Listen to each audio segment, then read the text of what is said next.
I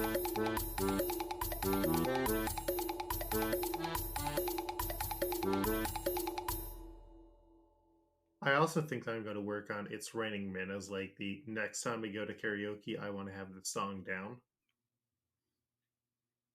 Welcome back to DohMance Dawn. I'm Luke, your co-host, he, him, sometimes they, them, and I'm joined by my other co-host. Hello, I'm Janine. My pronouns are she, they, and I don't have a witty thing to say after introducing myself. Hey Janine, guess what we've done here? What do we do? We've made it to 20 episodes. Whoa, that's a lot more than some other projects I've started before. Well, you know what they say. When you start a podcast with Luke, you stick with it or you get engaged. That's my main way of explaining what happened with John Wiki, the podcast that I used to do with Abby.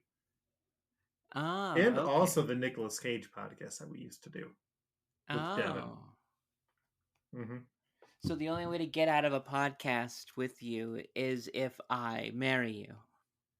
No, I guess it could fall apart because of intergroup politics, but that only happened on the Weird Nerd News podcast that I went and ended up taking over. Or like if we just get along to a point where it's like neither of us are enjoying the show. But I think I enjoy the show where we talk about One Piece and The Simpsons and then cast Simpsons characters in the roles of new One Piece characters. Do you enjoy the show, Janine? I enjoy the show so much that I encourage everybody to join me into going on to wherever they go to rate such podcasts and give us the maximum number of rankings you could be able to get. Whether it be 5 stars, 10 stars, 27 stars, a 10 out of 10 situation, a grading system where S is like the top, even though it comes way after A, B, or C. Hey, I think since the last time that I looked, friend of the show and multiple time winner King Atticus put on a very nice review. Thank you, Addie. We do appreciate that and your continued listenership. And also being right now, currently, the top guest answer namer, guest The namer? top fan suggester. The top fan suggester. Okay, that's the title we're going to go with. Mm-hmm. I feel like it's clear, but I also have the benefit of coming in to scoop up that name drop.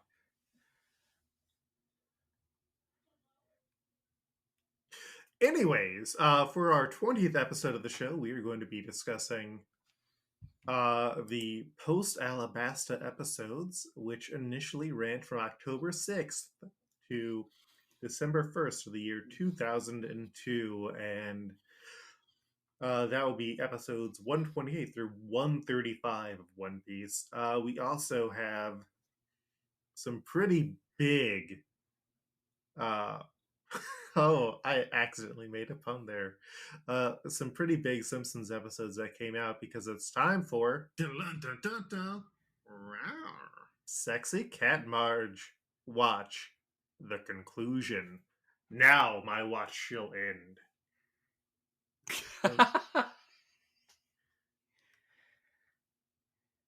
I feel like I should put in like a sword, like stabbing into the ground sound effect after that, like a shink. Well, I And guess that's more of drawing a sword. if you could be able to do that and then like a thunderclap after that, we'll find out which one you'd end up with. I mean, I do have a new sound that I can't wait to unveil on the soundboard of this Ooh. episode. Well, Ooh, let's go yeah. ahead and get there organically. So first up, we had Treehouse of Horror 13, lucky number 13, which has Homer with the cloning hammock, gun control brings zombies back to life, and the island of Dr. Hibbert, which is the origin of Sexy Cat Marge. There's also How I Spent My Strummer Vacation, where Homer goes to rock and roll fantasy camp and doesn't want to go back to normal life. Marge versus Lisa versus the third grade, where Bart is sent back and Lisa's moved ahead a grade, and then they fight in Capital City. Large Marge, the accidental boob job episode, where we get who let her jugs out, go, go, go, go. Marge let her jugs out, go, go, go, go. Who let her jugs out, go, go, go. Oh my god. Remember the Baha Men, Janine? Now they're back in I mean, sound I'm clip pretty form. sure like I was doing a good job repressing that memory, but wow. Oh. You took us back there, kicking and screaming. And then Helter Shelter, where the family moves into an 1895 house reality show, and then the producers mess with it. We unlock a bunch of new characters, and would you mind dropping me a beat so I can rap all these names? Oh my god. You can say no, Janine. Sure, let's go ahead and keep me out of this actually.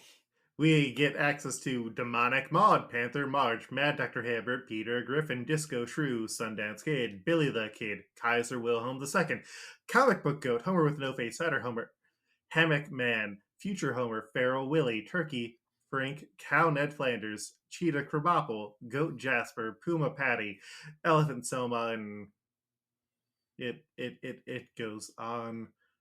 Towards the end, I have Gummy Sue Spuckler, Squiggy, Mitch Hartwell, Diane, Larry Holmes, and Kozlov. Also, and there's like Tom Petty, Elvis Costello, Touch the Stove host. So, a murderer's row. I had to make 3 columns of new names that we could use, Janine.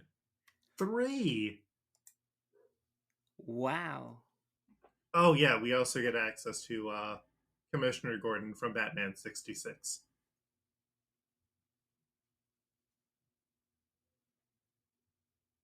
One Piece!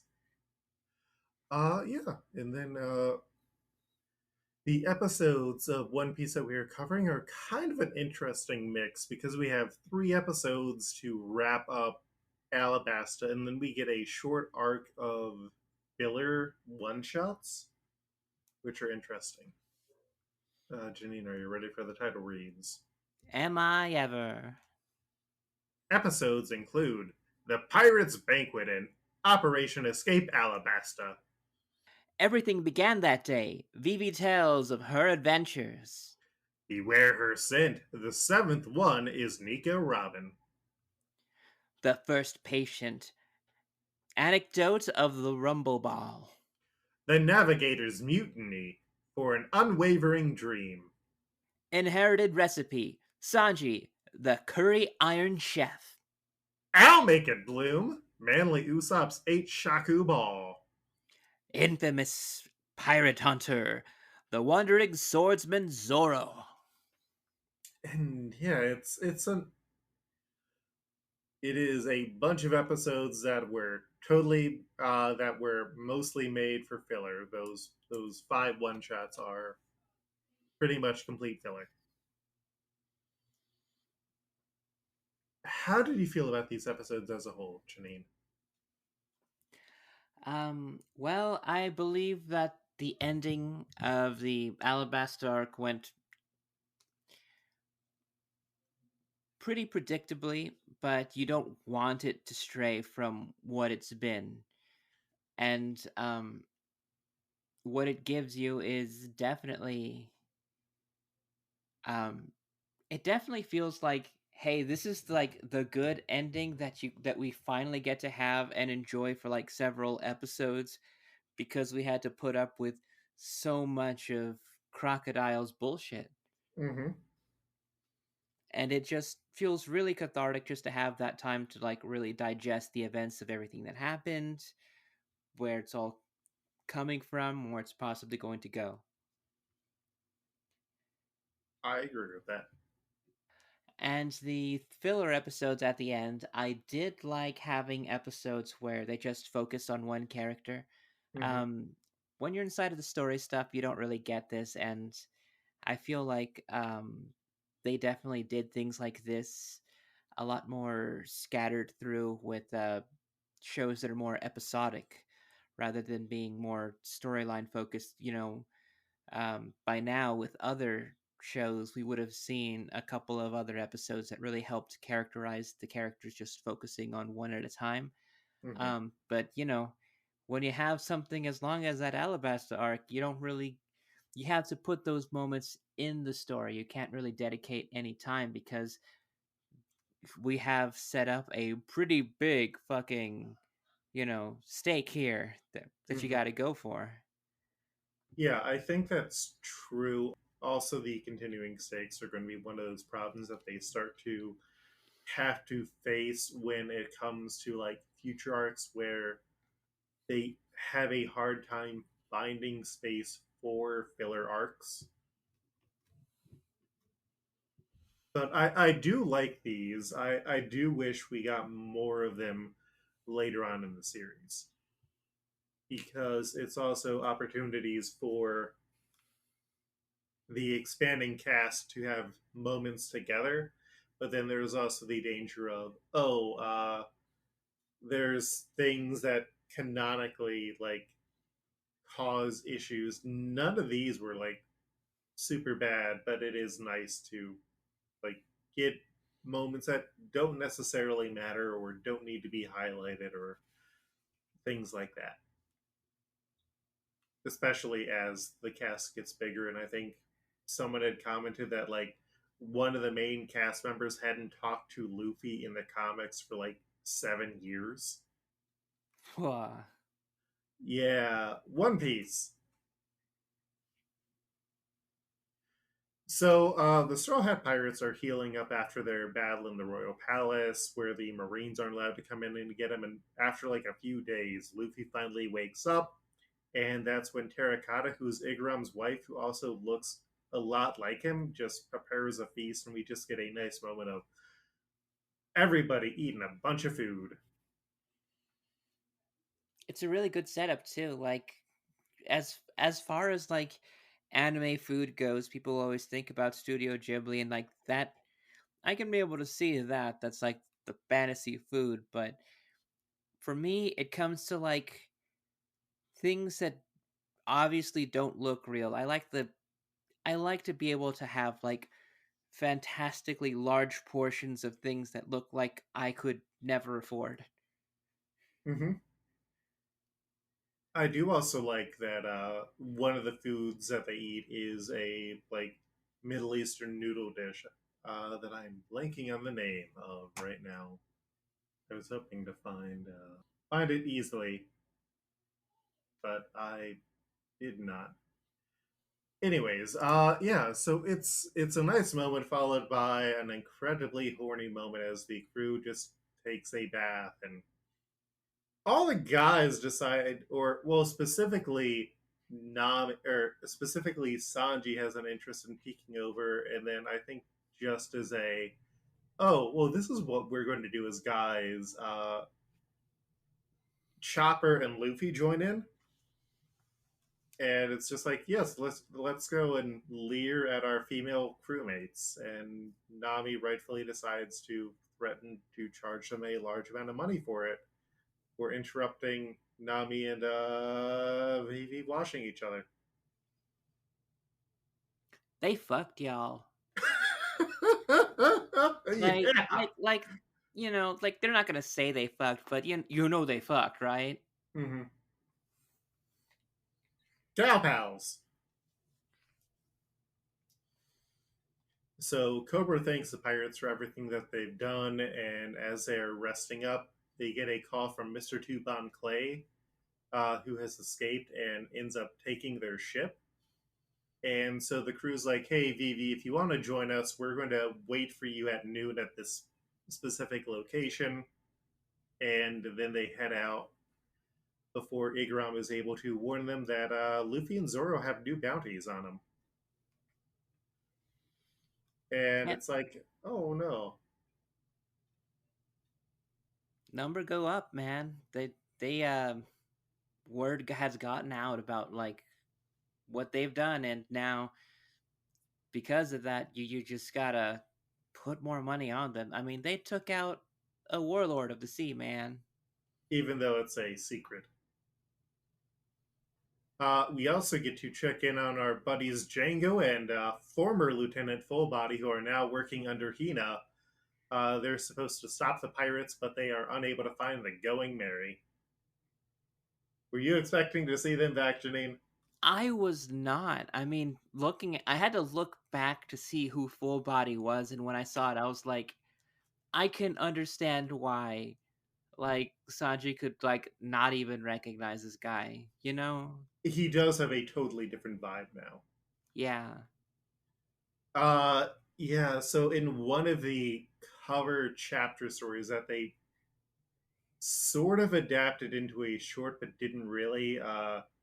Django escapes, enters a dance contest on an island. Full Body is also in the dance contest. They just hit it off.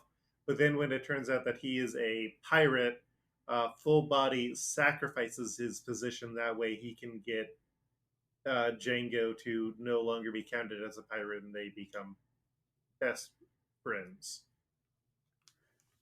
Oh, that's really sweet. Mm-hmm. And also, they just want Hina to step on them. I mean, same though. Same though. So the pirates ride on the supersonic duck squad across the desert, and Nami regrets that they didn't get the reward. And that next morning is Vivi's coming of age ceremony, and Vivi is actively missing her friends. And so the ship gets picked up off of Mr. Two, and the Marines are just launching massive black spears at the pirates and Mr. Two's ship as they are kind of like stuck, unable to move until Usopp accidentally destroys one of the Navy ships, which is like a good bit of comedy. Like it's one of the things where it's like, was it actually Usopp who did that? Like you almost wait for a reveal that it's like, oh, it was some other force, but no, it's Usopp. I mean, I do like that it's very consistent with his idea as a sniper, to be able to just really be good at that, like at the first shot, and like even surprise himself on it. Mm-hmm.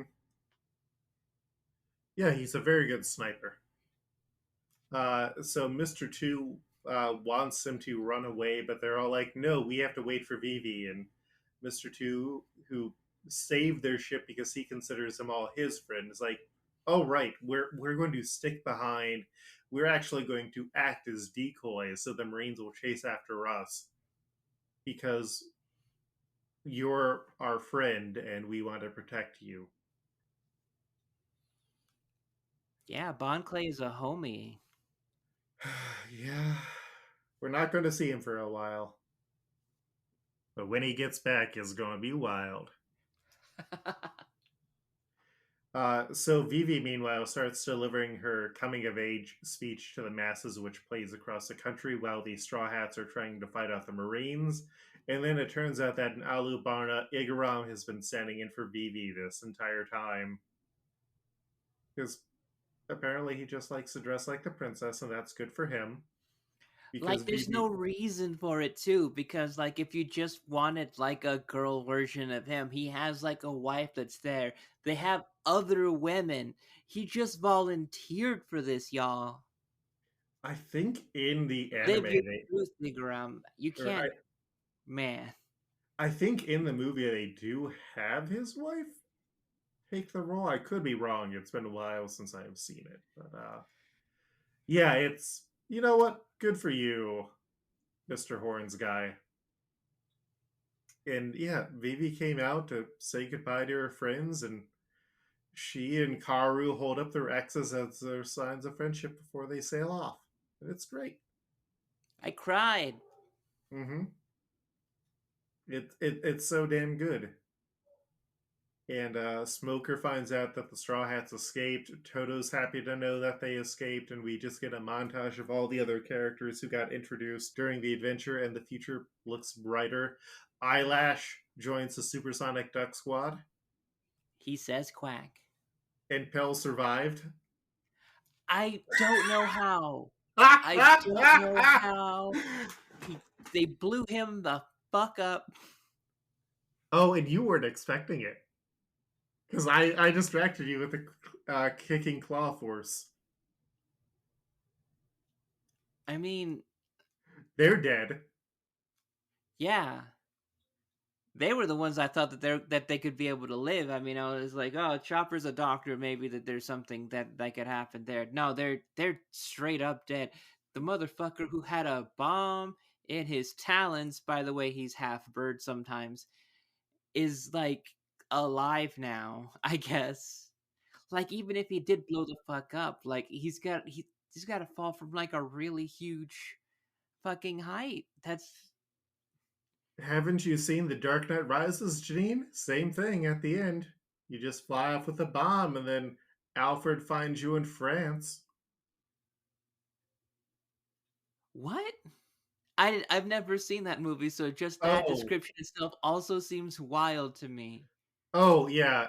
No, at the end, Batman has to fly a bomb out of Gotham City, and it blows up, and everyone thinks that he's dead. And then it's just like, oh, but here's Alfred taking a vacation in France, and oh, there he is with Natalie. No, she didn't play Catwoman.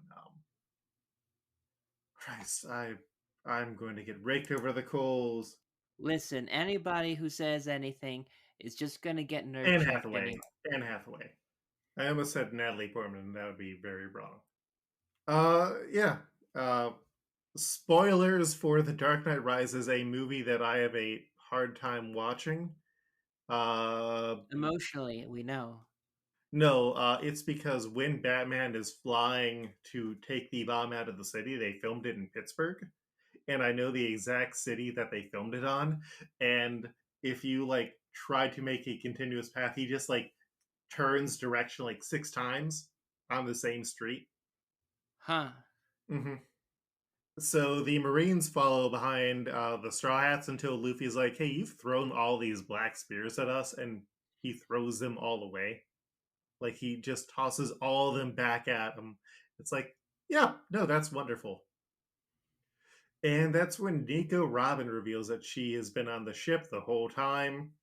She blames Luffy for making her live and wants to join the crew. This is where we find out that she also gave Luffy the antidote for Crocodile's poison down in the tomb, and also lied about what was on the poneglyph to Crocodile because it was all about the weapon that he wanted the entire time. And she has her own dream to find out the true history of the world. And so Luffy's like, yeah, that's great. Welcome aboard. I mean, she has a very One Piece dream, so it definitely does fit. However, um, even though she hasn't murdered anybody yet, it's understandable that people would be a little bit distrusting of her. Oh, yeah, she admits that she has worked for a lot of criminals in her past. And we also just get to see her, like, shifting everybody on the crew's opinions of her. Some are easier than others. I mean, I gotta give it up for Nami for like being true to Nami. Mm-hmm. But I mean, you also got to give it up to everyone who's just like, oh, look, she's doing a chopper horn thing with her hands. That's great because it is.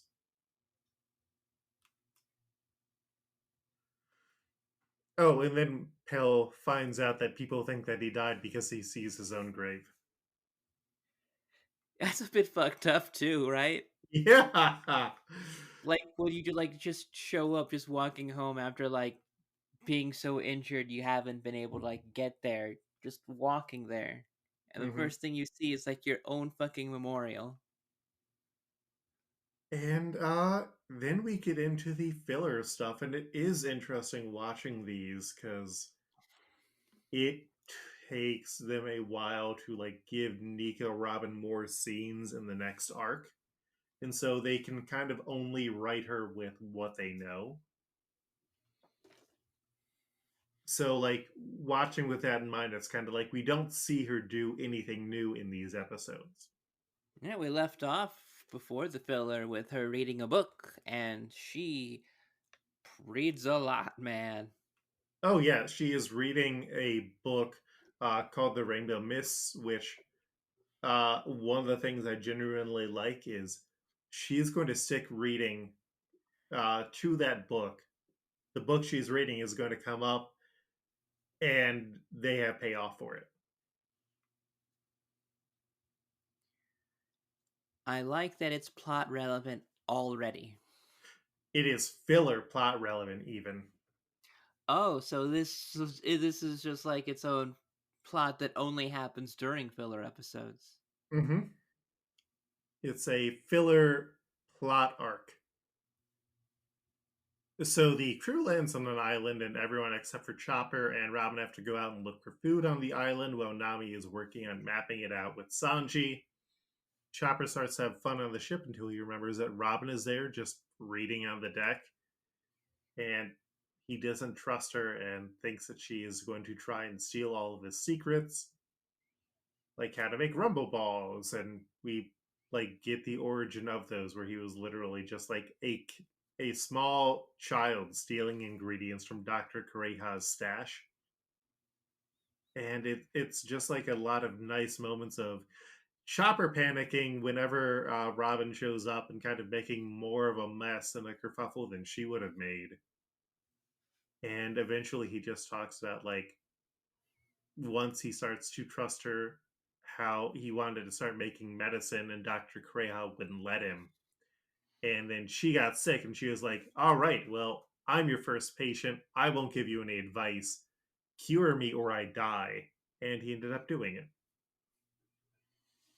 And it's very on brand.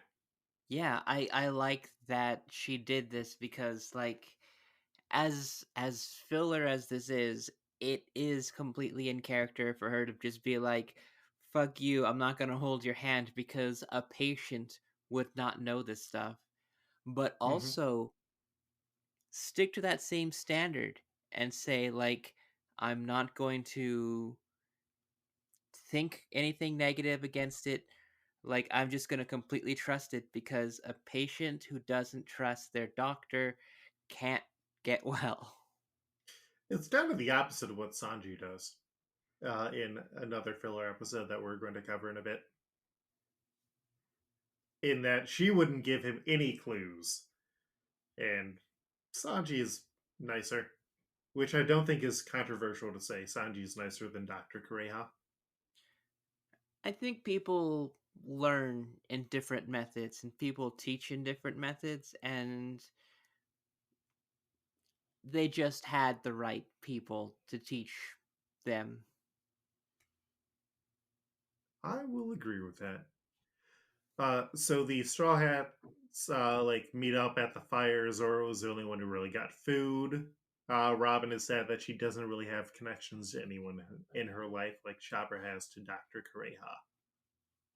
The next episode, the Straw Hats are fishing for food, and Luffy reels in a massive nautilus shell. And inside is Rice from the Transponder Snail Mail Order Company in his S car. Watch that S car go, Janine. But bum. And like this is a weird one because he like has catalogs and just a bunch of weird catalog type items, and I feel like catalogs are one of those things where like we might have been the last generation to really understand what those are in a way. Yeah, definitely. But it also kind of makes sense that islands that do trading with each other would rely on something like that with, heavy reliance on mail and whatnot. Yeah, but also like it's a bunch of Sky Mall bullshit for the most part. Yeah, like I feel like that's just the natural evolution of it. Mm-hmm. No matter what universe you're in, Like the natural universe is you're just gonna get junk mail for shit that you don't need, but might buy anyway. Who knows? Yep. Nami finds out that he has paper, specifically 1,000-year paper, which is incredibly special. And at first, Nami pretends that she will pay anything for it. And then she starts to haggle. And then Sanji's like, well, I know how we can get the money for this. And he decides he could sell Luffy to the Marines. That is when Rice realizes he's on Luffy's ship. And they are all dangerous pirates and rushes off, leaving the items behind, which, bad on Rice. That the entire scene reads like a fanfic, and I love it. Mm-hmm. It reads like a well-written fanfic because I ran across a One Piece fanfic where it's like you're trying to write Zoro and Sanji and you don't have the voices down. You don't know how to write them insulting each other.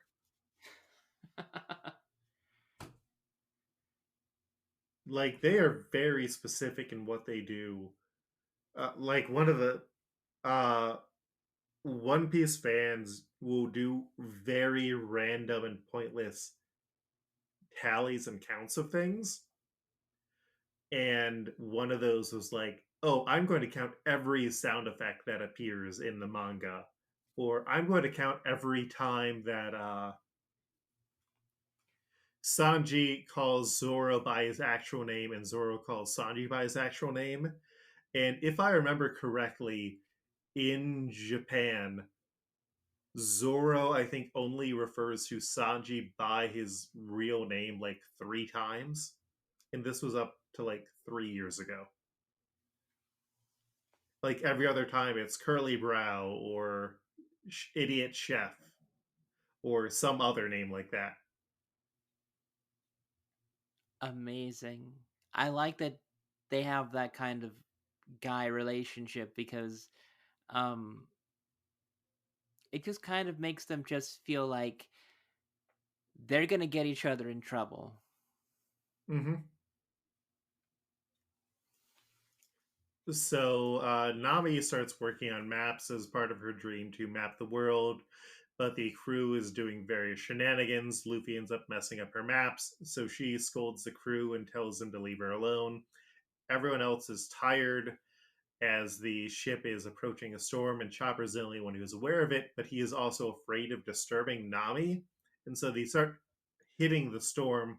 Nami notices it, comes out, and is able to order the crew to get them out before they get pulled up into a massive water spout. And then she goes back to mapping, and it's a like that's the end.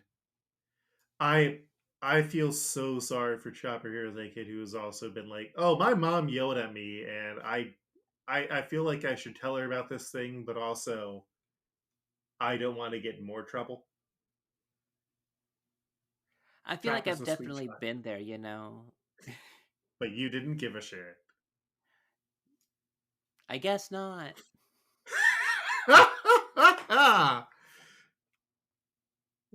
It's nice knowing the dichotomy between our personalities. So the crew then sails into a fog and stumbles onto a massive navy armada. And that is when Sanji sees a kid named Tajio who drops a pot of food into the ocean and then almost falls in himself, but he gets saved.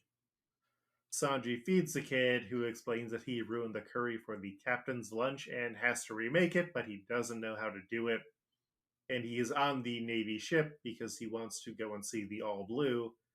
And Sanji's like, oh, well, secretly that's my dream too. So he and Luffy take Tajio back to the ship, and basically he helps Tajio cook by just leaving very slight hints on what he needs to do as Tajio kind of puts together all the lessons that he has learned while Luffy is just running around doing shenanigans. And Tajio thanks Sanji for his help, and Sanji's like, yeah, and I also believe in the All Blue. And so Tajio ends up preventing the Marines from finding them, and they get served the curry, and they find it all to be very good. It's not It's that complicated of a curry. I mean, do you know how to poach tomatoes? Okay, well, you got me there on that part, but Are you always making your own garam masala by hand? I mean, they use the curry. A curry base, yeah. Yeah. But I mean, it's different if you use fresh garam masala. I guess. I mean, it's just like it doesn't seem like. I mean, like, of course, it can't be like too hard because like the cook is a kid, but it's like also I don't know. It just feels so pedestrian for it to be just curry though. Like curry is just like an everyman food for that to be the thing. Like after the soup that he was given to when he woke up, it's hmm just But I mean, that was pretty much a consomme, like a broth. So I feel like curry is one of those things where, much like chili, you can do it a lot of different ways, and the way that you do it matters on like ingredients and preparation and all that stuff. And like he talks about the way that they cook the beef so that the beef flavor isn't sealed into just the beef, but it helps to flavor the curry.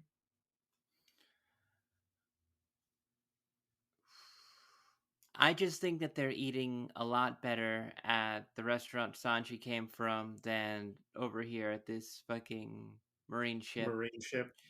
I think Yeah, that's like fair. it just feels like it's just like a whole bunch of, executives that go and they just like grab just like catering from McDonald's. Like kind of a So weird thing. so you want to see like a whole story where Sanji is going to just like show up a bunch of Marines cooking and also try and cuck a guy's wife.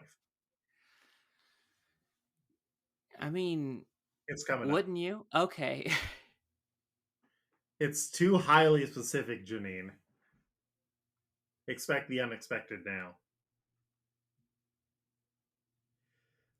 Yeah, and then we get on to the next one where Luffy does ask Robin what she's reading, and she is reading a book about the Rainbow Mist, which shocks everyone until Luffy gets distracted by the news of an island.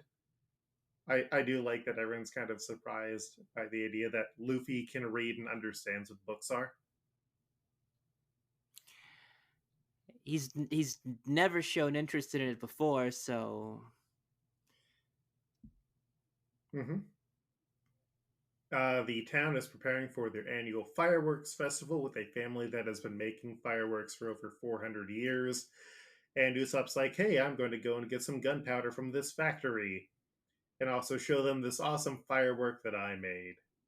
And so Odama, who is an old man, turns him down, and Usopp is surprised by this massive, like 8 foot tall firework that Odama has made. Like it's also round, so you're not just picturing like an 8 foot firecracker. Like I am fascinated by fireworks now.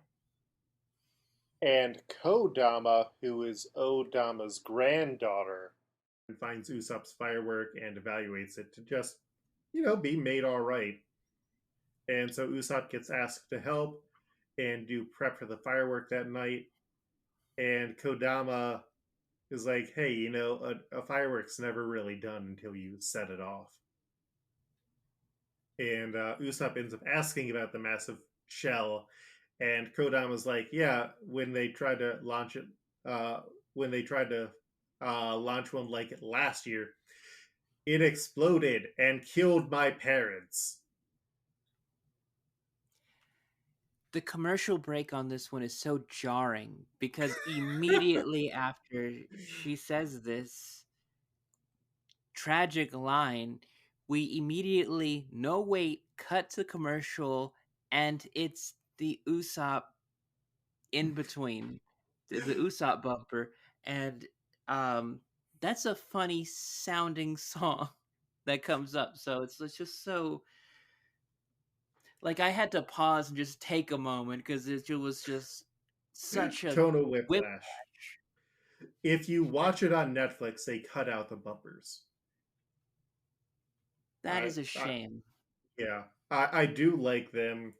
I think I may get Crunchyroll back now because that's the only way to watch newer episodes dubbed before they get released on Netflix. Which is, or I might get Funimation back because I switched to Crunchyroll. The Funimation Crunchyroll merger has been some bullshit because now other companies are just trying to license all the shows that they can because they realize that it's cheaper than producing new content. And support voice actors who are unionizing to get paid because if a dub movie makes like a couple $1 million in theaters, the voice actors deserve a cut of it more than just the rate that they would get paid if it was just going to home video. I digress. Yeah, Kodama's parents were killed by a firework. And as the rain comes back, Kodama promises that if the rain is going to stop, she wants to set off her parents' massive shell. Usopp wants to tell Odama about what his granddaughter plans to do. They get into a fight, and Usopp ultimately is like, "All right, I'll help you." But Odama already knew what Kodama was going to do, and he forbids her from launching it. And Usopp, meanwhile, is like, "Hey, there's a weird, mysterious tower. How long has that been here?" Odama's just like, "It's been here forever. We have no idea what it's for." Kodama, meanwhile, back at her parents' grave, and Usopp pretends to be her dead parents and is like, "Hey, you should bring back the tradition of making massive fireworks, but you need to be older to do that." And then the rain clears and they're able to launch the fireworks. And this one is weird because like the fireworks go off that night, and Usopp figured out what the tower is for, which is it's supposed to launch the massive shell.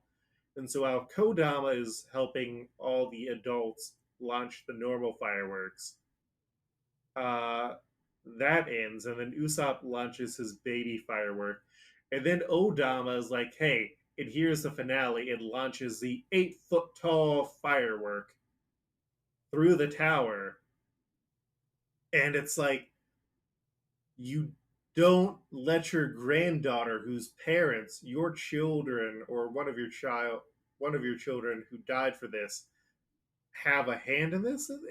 It's a weird choice that don't I don't think it sticks the landing.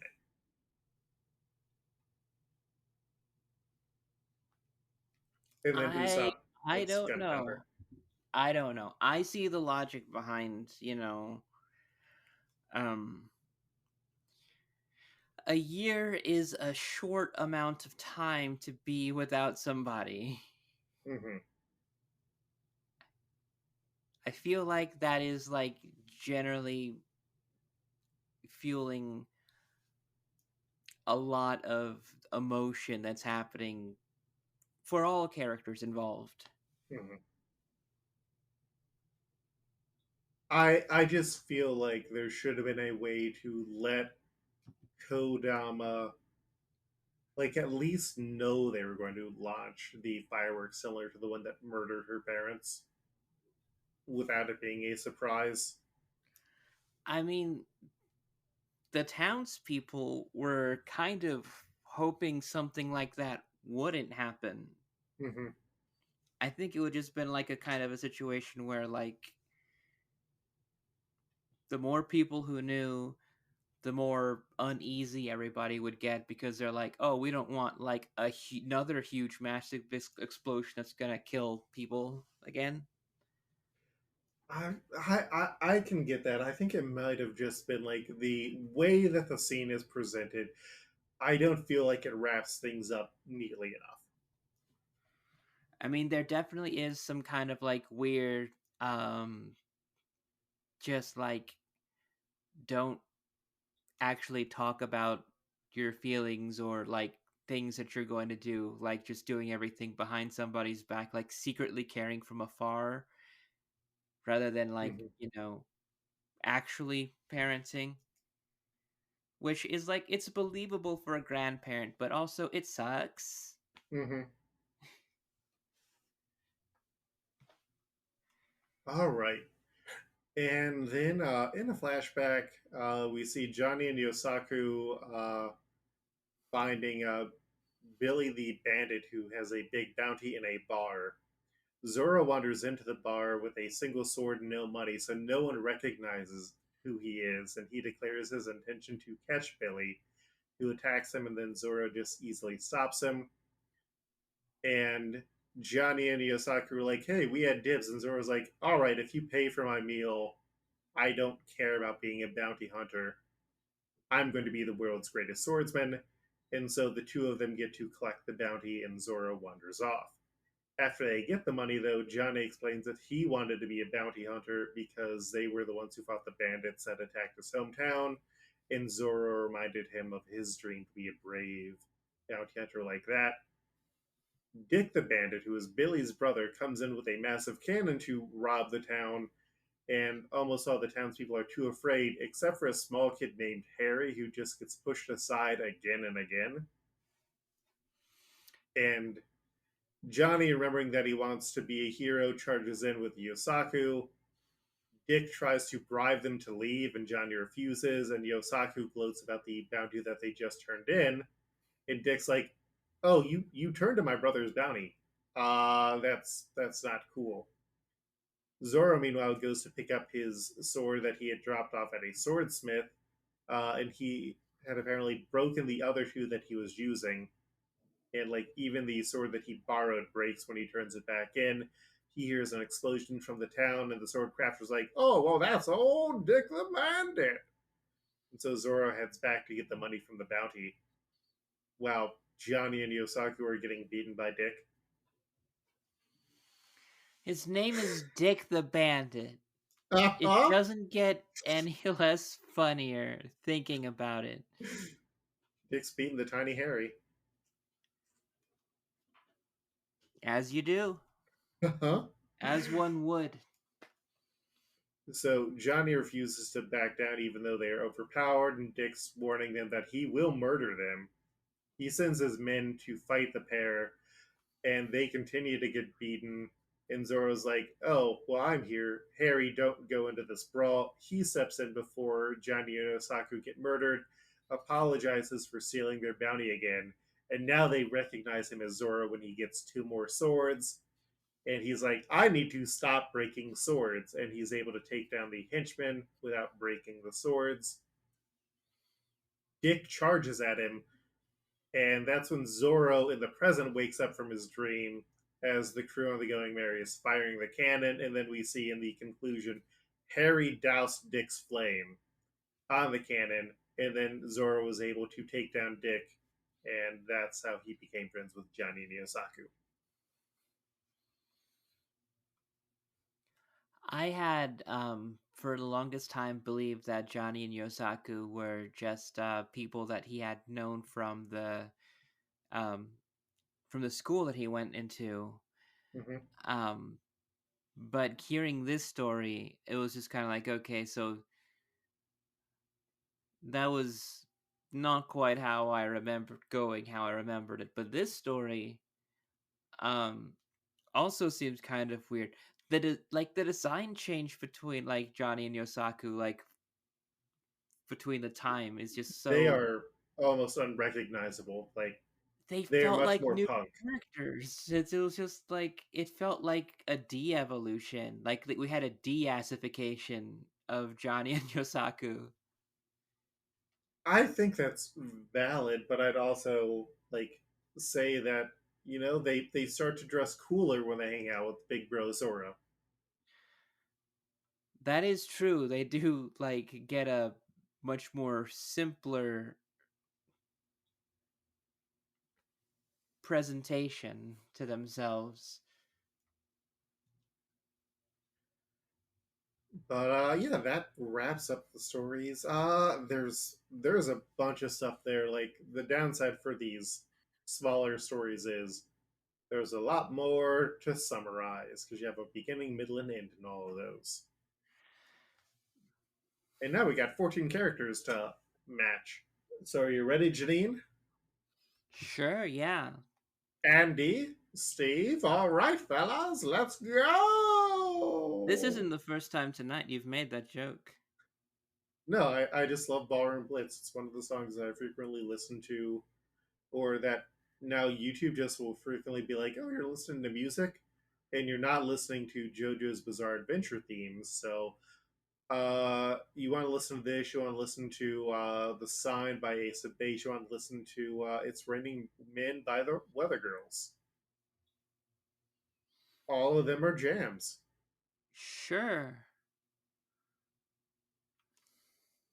Uh, uh, uh, are you not a fan of one of those three songs, Janine? Ace of Base. Person who wrote those specific songs and music for Ace of Base, but is Nazi affiliated. Oh fuck. Okay, well then I'm going to stop listening to The Sign. Just like I stopped listening to Right Set. Well, no, I just immediately said no to Right Set Fred. Yeah, fuck Nazis. Don't support their music. Don't get the money from streaming. Thank you for letting me know, Janine. Hey, this is Luke popping in a second time this episode. The lead guy of Ace of Base was in his teens in a neo-Nazi group, recognized it was wrong, and has admitted that he fucked up by joining it, and has recanted everything for the past several decades. So you don't need to stop listening to Ace of Base. Fuck Nazis. Fuck Nazis. Who do we have first on our naming block? Up first, we've got Dr. Ho, who looks like a wizard. A little bit, yeah. Also, he has weird lips that are on top of his beard. I had three pitches for him. I had a Rodrigo style. I technically had two Rodrigo styles for them, but I don't think either of them are super good. I had Squirrel Dr. Nick and Mad Dr. Hibbert. But my solution I actually like is C. Everett Koop, former Surgeon General. Ah. I have Jake the Barber. I went with the old vibe more than I did the doctor vibe. Mm-hmm. So, would you like to know my big push for C. Everett Koop? Sure. Doctor vibe, also beard. Jake the Hmm. Barber does not have a beard. That is true. That is true. All right, we'll take it. All right, so our Dr. Ho is C. Everett Koop. We then have Terracotta Igaram's wife, who looks a lot like him. We also had fan suggestions for them, so let me pick up the phone. Pere, pere, pere, pere, pere. That one welder guy suggested the dowager, the lady who's like, oh my. Mike P., the wonderful artist for the show, suggested Homerina, the female Homer clone who shows up when Bart thinks that when Homer forgets to pick up Bart from soccer practice. And King Atticus, champion of the fan suggestion game, suggested Tina Ballerina, who I thought we had used before, but we had not. Who do you have as your suggestion for Terracotta? I went with we don't really have a perfect match because when it comes to somebody who is related with the same character that we have for Igaram, because Igaram was chosen for his saxophone ability and his ability to die, which one of those two he's not very good at. So, like, what I thought though, I wanted to go with a character that looks so oddly familiar to their male counterpart, but is still married to them, that it makes it kind of weird that, like, you're married to somebody who looks so similar to you.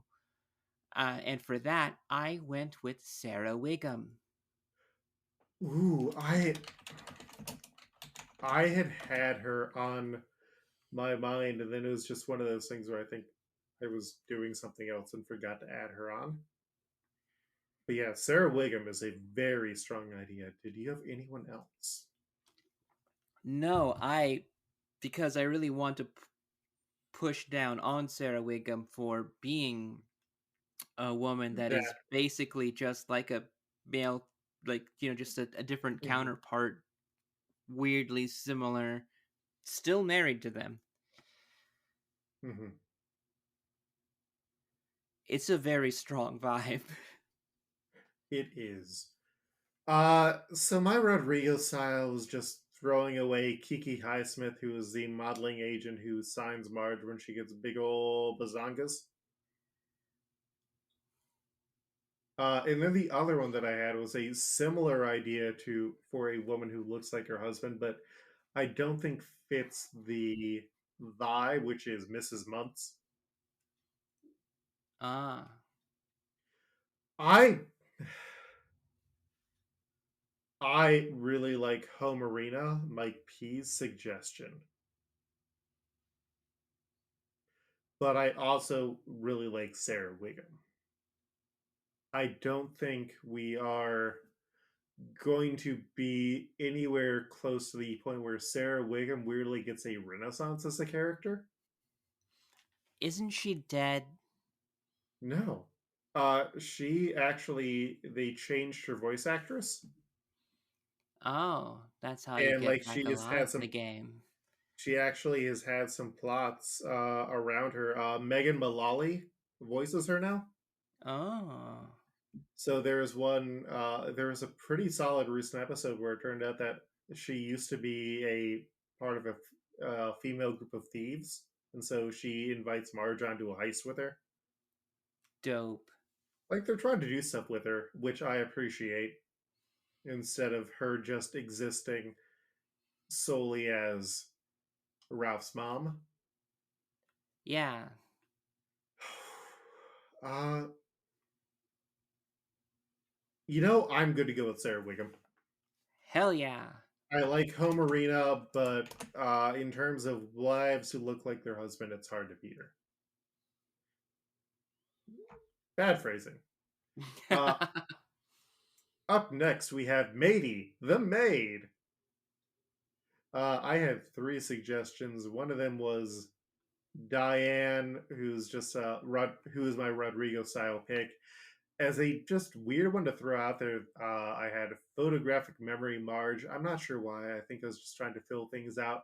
There's also the actual maid from Natural Born Kissers who uh, almost catches Homer and Marge getting intimate, and that's what turns them on. So, maid from Natural Born Kissers is my strong one. Who do you have, Janine? I actually also had maid from Natural Born Kissers. I did also look up to see what maids there were, and that was the first one that pops up. And it was perfect because it's just a maid that shows up for one scene that lasts under 3 seconds and is never seen from again just as fast. So I was like, this is a good throwaway one. I think Luke is going to jump on it. And then I was like, oh, well, Luke jumped on it himself. So All right. Everyone gets happy when I jump on it. That's a weird thing to say, Luke. Why did you say that? Why are you saying this? We then have Shine, who is just going to be another kind of recurring background Marine character. Who do you have for Shine? now this one, I had the Marine World Guard, the guard that watches over the whale inside of the aquarium that I think Mo tries to steal. So Mm-hmm. um, I didn't know that Sean's going to be like coming back and forth, and I was looking up like what kind of Marine characters have there been, and I was like, this is not even a Marine. This is just like somebody who's just standing there, and it's like, well, that's all this guy's doing. So I have two suggestions. My Rodrigo style is Elvis Costello because He kind of has an Elvis Costello vibe for me. I can see that. The other one I have is I have been watching uh, YouTube videos, and one of the on the Simpsons, and one of them was on the Just Stamp the Ticket Man, and there's apparently also a Navy version of Just Stamp the Ticket Man. But I feel like Elvis Costello is the stronger choice in our.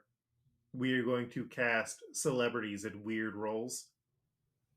You know what? Then give it to Elvis Costello, because if there's one thing that I love doing, it's casting A-list celebrities in D-list background character parts. All right. Uh, we then have Nefertari Titi, who is Vivi's mom and Cobra's dead wife. And my Rodrigo style is BTM, Big Titty Marge. Ooh. And the other one that I had was Jacqueline Bouvier, Marge's mom. I didn't really have a good one for Nefertiti for Nefertiti Titty, but I do think it would be funny to just put Big Titty Marge in that role. Who do Big you have? Titty Marge, because her name's Titty. Um, Mhm. well, I didn't know if you would take Sarah Wiggum on for that, so I put Sarah Wiggum on this because I thought she was dead. But I had another one. I had a backup. I had Prudence Ooh, Goodwife. Prudence Goodwife only shows up as a headstone, and I thought of that because it's like, well, Nefertari Titi Nefertari sounds. Titi is just like is already dead when we show up. So like this You is get one photo. yeah. So I was just like, this is the same amount of time, different importance, but it had to be a dead person that was not alive during their time on The Simpsons. Was my feeling. So my problem with it is we don't see an image of Prudence Goodwife.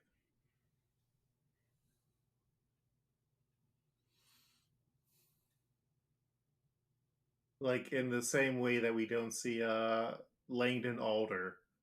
Canonically, we can't necessarily use him. I'd say that would be my naysay for Prudence Goodwife. Do we want to be incredibly immature and just put Big T Marge for Nefertari TD? At one, I you know It would we'll also do it. fit. We'll do it, but that has to be the image that we use for this episode. We have to get the. I will include that as one of these screenshot options. Just send Mike a message. Hey, you got to put Marge's massive moppy milkers in this frame if you want to do this one. It feels like we got to do it because it's just like I mean, if we're gonna burn Marge having big titties on something, art of it would be nice. So yeah, let's do it. all right. I will make sure to include that shot with the specific note that Mike P would need to draw Big Titty Marge in if he does that cover. The other thing that I'd really like to do is to get a shot of Mr. Two as Mr. Two instead of transformed before we lose them for a while. But there's going to be a lot of good shot options. So we then have Potson, the doctor who works in the desert, who ends up saving Pell. Who do you have for Potson? I have Dr. H. Boyle, just a background doctor character that talks to Homer about his hair.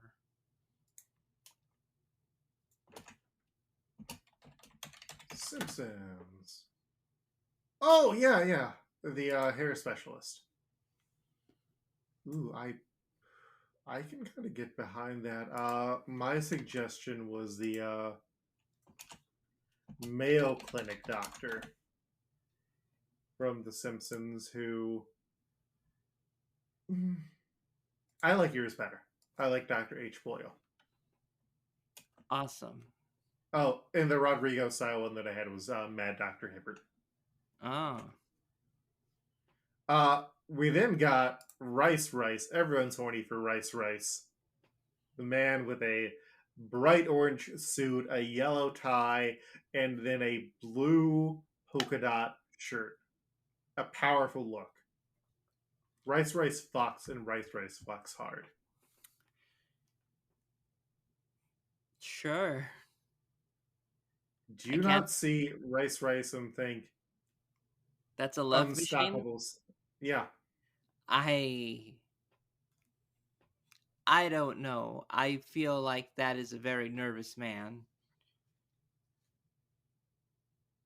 Now when it comes to fucking, Okay. you gotta eat all that rice to keep his fucking energy up. Sure. Uh, Um do you want to go first for your rice? I do. I do. I have three choices because I thought really hard on Rice. Oh, same. I also have 3. Okay, so my number 1, Mm-hmm. Mr. Sparkle. Ooh. Mm-hmm. Number 2, Old Gil. Mm-hmm. And number 3, Lionel Hutz.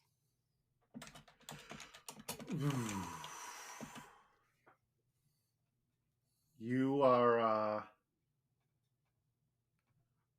I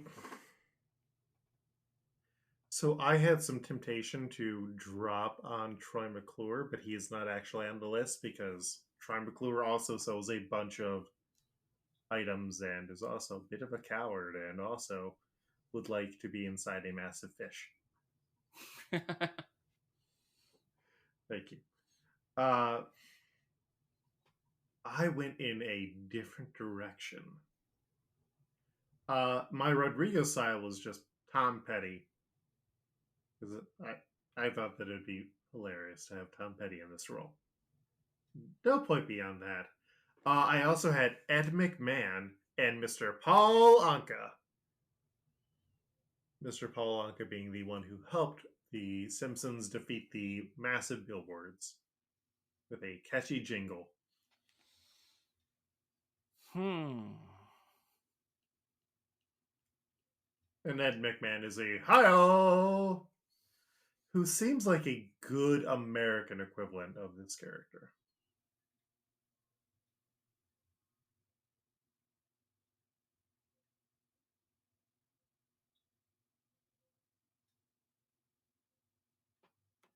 I don't know how to feel about them. Old Gil, we have a better all-time loser to use on him. And Lionel Hutz, I feel like Like you say if that, but like I could find another loser inside of Simpsons pretty good. I uh, I spent a lot of time like trying to figure it out. I'm I was seeing if really afraid about this because I was thinking like there is a chance that all three of my choices are going to get Uterpiled. Are you I don't Uterpiling think me? that. Uh, yeah, I don't think that Mr.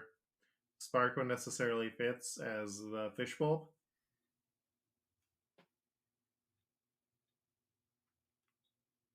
We are getting closer to me dropping, like pulling some out of the uter pile. Then you'll be like, oh wow, okay, okay.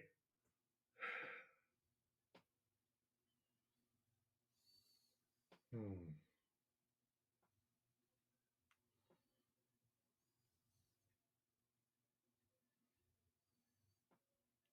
Hmm. Hmm.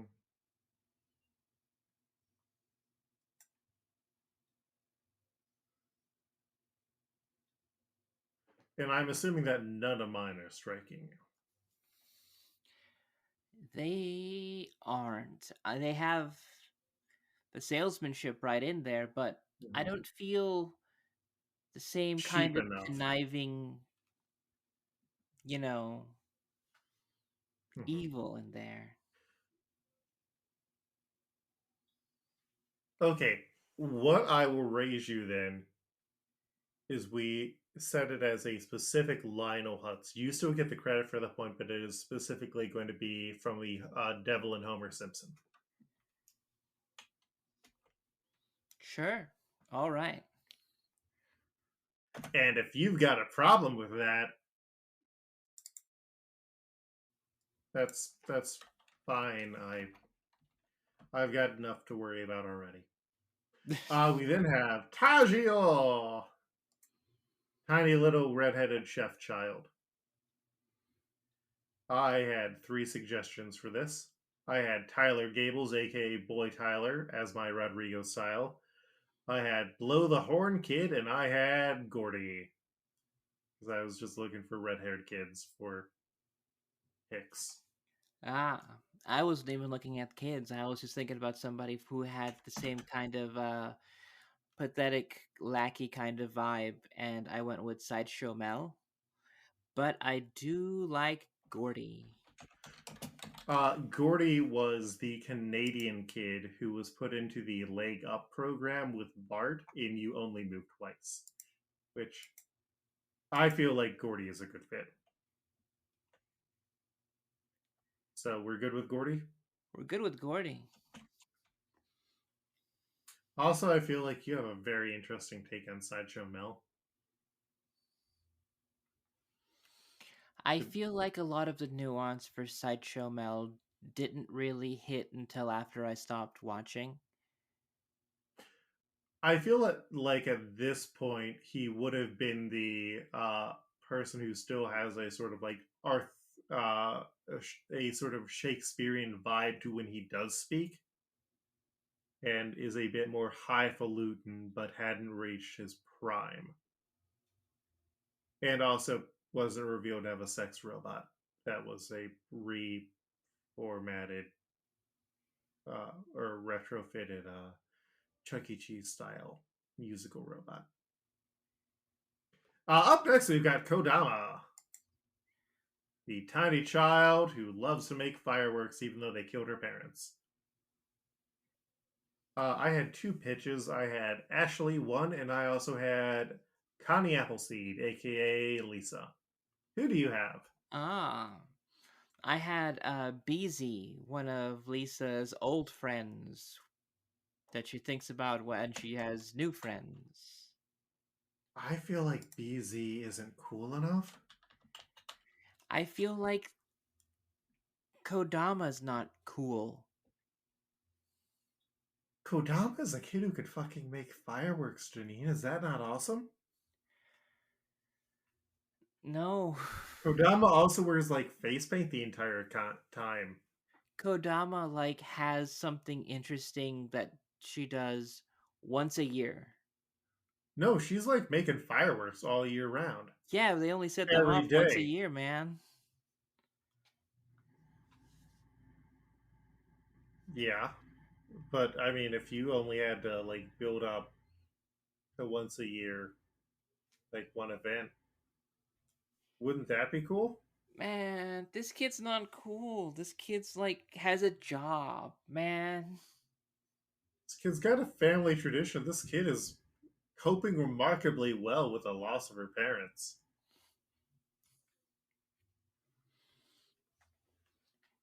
You don't think BZ could be able to cope if I went and I killed her parents today? No, I don't know why I keep on threatening to kill fictional characters. I don't think BZ could even be trusted to write in Lisa's yearbook because she didn't.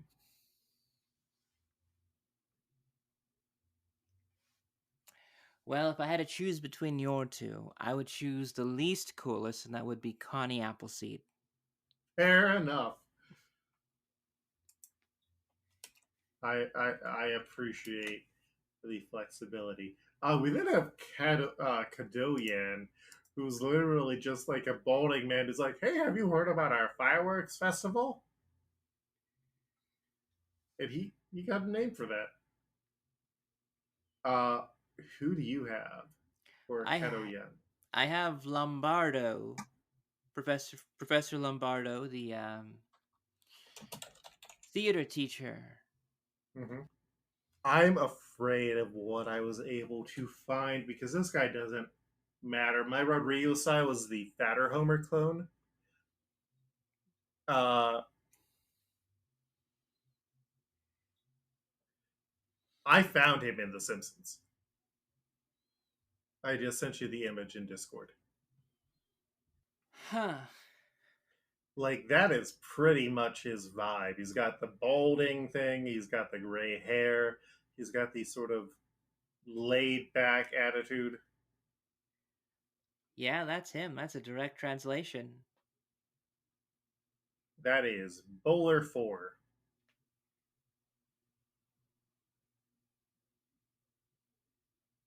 Are you good with Bowler 4? I'm good with Bowler 4. All right. We then have Odama. How do you? I'm not asking for your casting. How do you feel about Odama? This weird old man wearing fishnets the entire time. Odama's weird. Um, for somebody who like gives you a job the second you show up,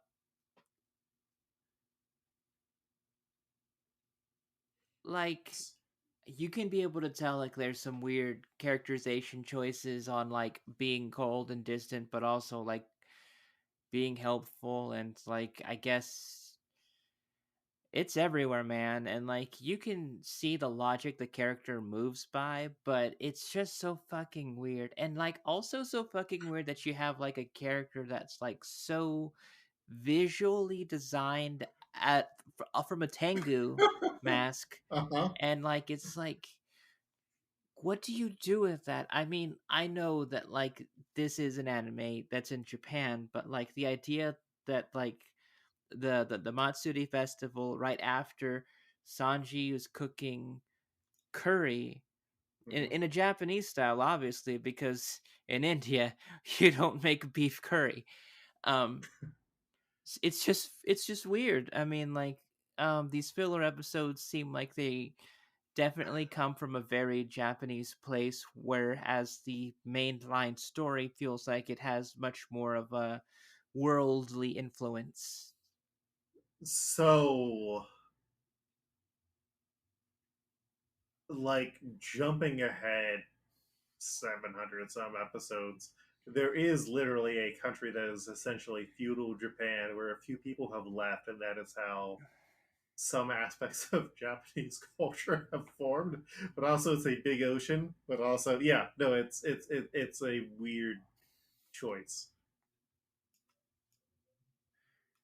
I mean, like inside of the idea of just like a universe, this stuff could just naturally happen, like Mm-hmm. agnostic from all of the other Japanese focused like cultures. Like that's understandable, but it's like a little Weird it's a if little you think weird about it too after having been in like something that has definitely been much more inspired by the Middle East, much. Mm-hmm. or South Asia kind of area.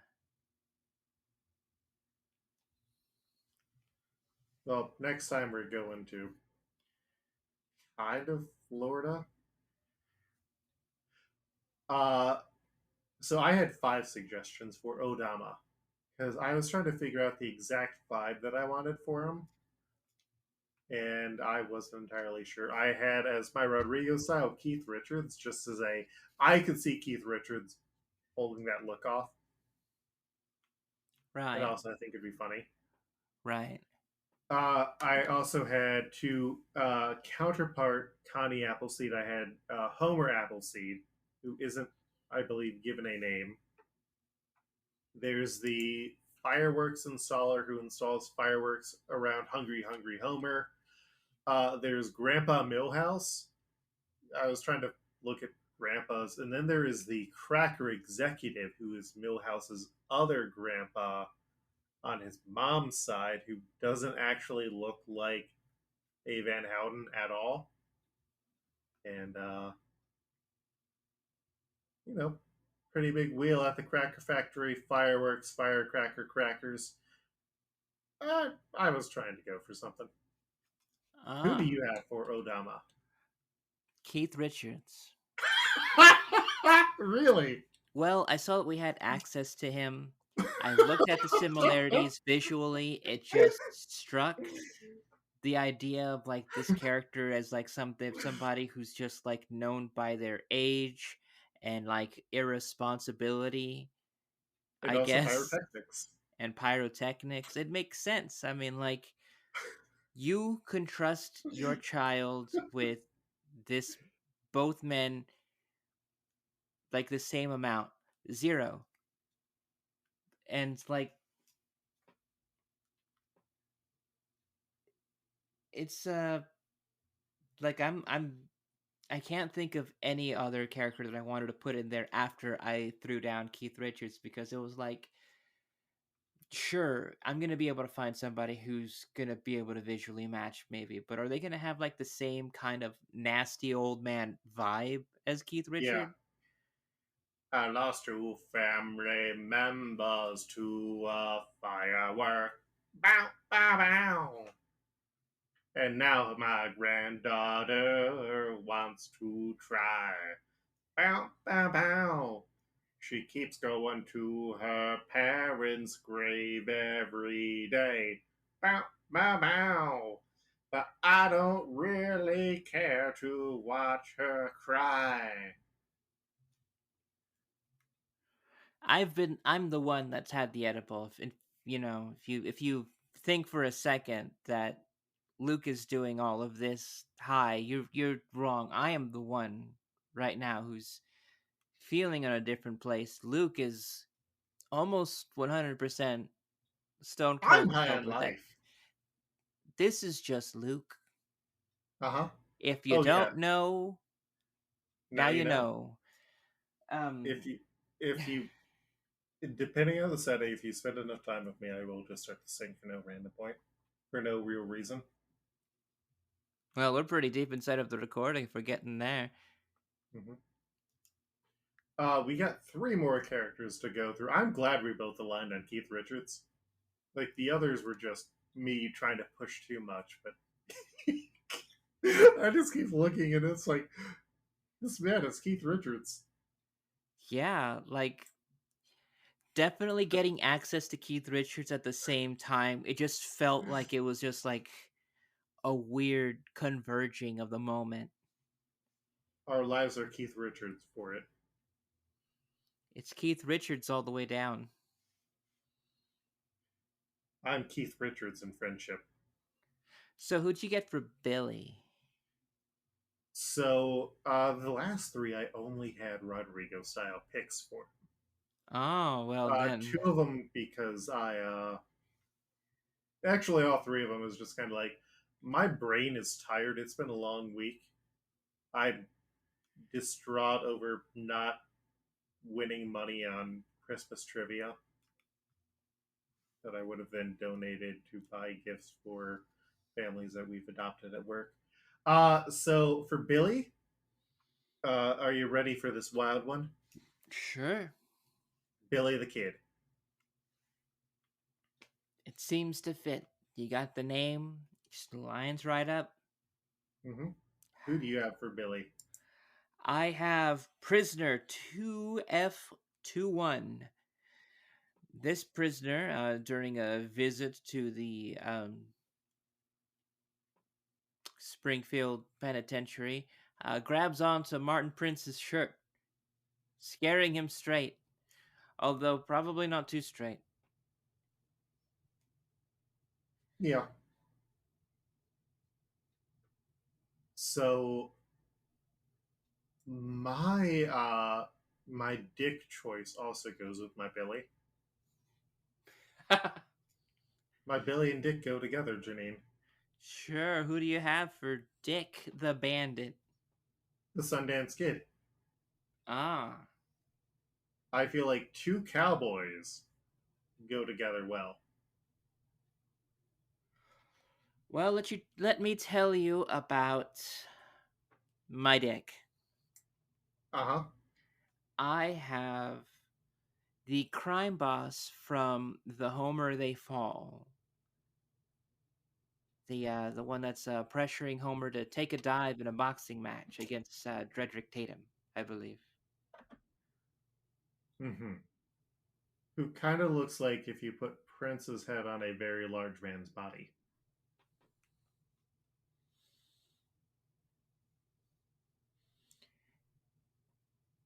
I basically went for these two. Somebody who's already been caught and somebody who is actively being a criminal. That's kind of like my reason behind them. And also I wanted to go for criminals that like only show up once and we don't have to worry about them for like any other plot reasons. Yeah, the downside is I think they're no. I still like my ideas of Billy the Kid and the Sundance Kid together because they're two cowboys, they're two bandits. Yeehaw, buckaroos! Yeehaw, buckaroos, Janine.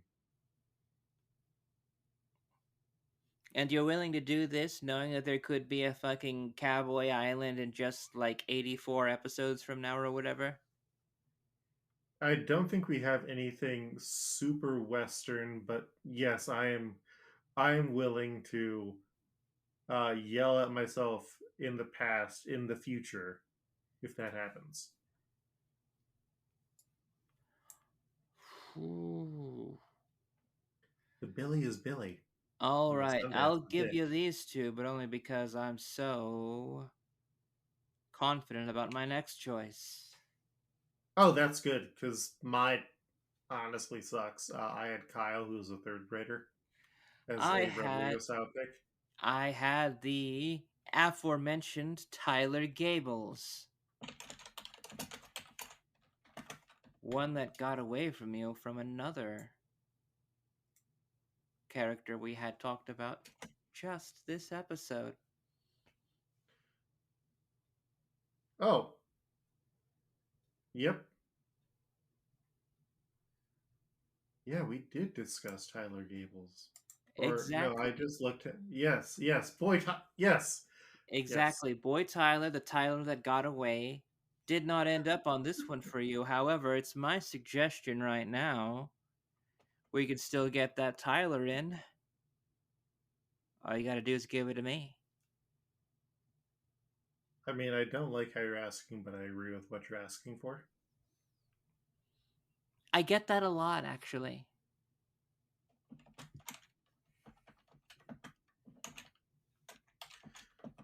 Yeah, no, uh I'm good with that. Uh I'm quickly like I know sometimes you're worried if I get too many more points than you, and yeah, I do think I got more, but I feel like you did a solid listing, and there was two of them that we were united on. Yeah, I mean, like, I don't always go for the win for certain ones, but Mm-hmm. there are certain characters that I really drive for, and I'm really glad that I was able to get the Sarah Wiggum down.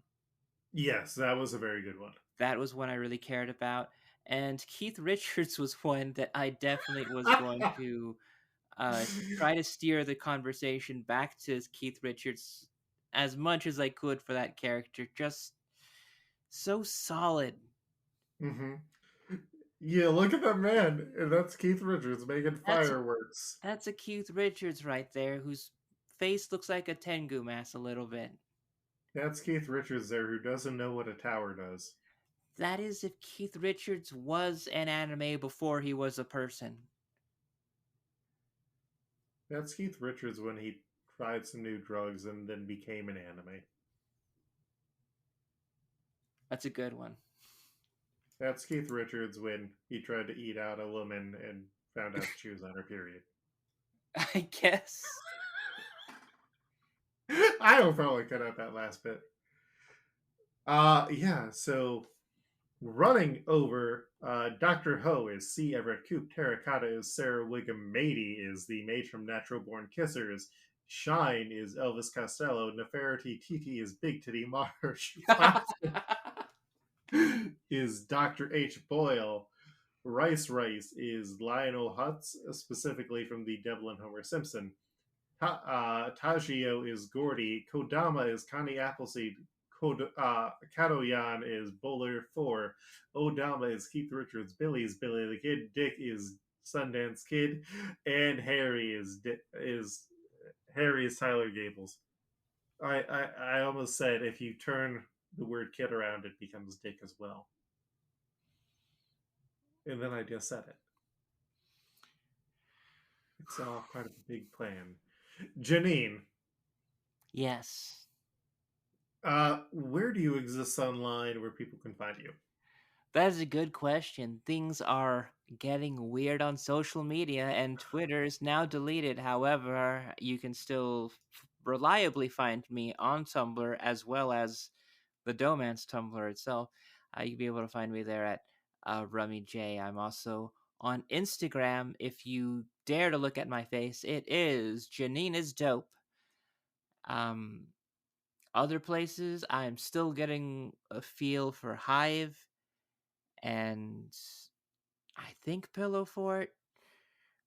More on those later when I understand how they work. Fair enough. You can also find Janine on the DohMance Dawn Discord that we have. If you would like access to the DohMance Dawn Discord, you can message me on Twitter or find one of my various places where I am, including the DohMance Dawn Tumblr, which is at our website at dohmancedawn.com. You can find me on Twitter at Koltreg, that's Koltreg, or you can find my website at lukeher,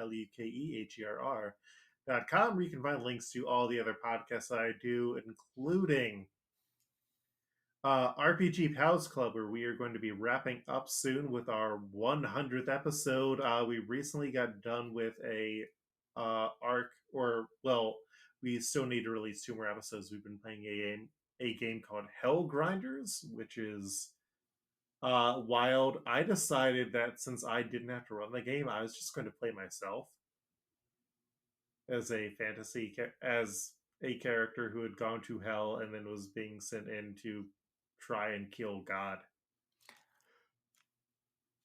Living the It's dream. it's bits, yeah.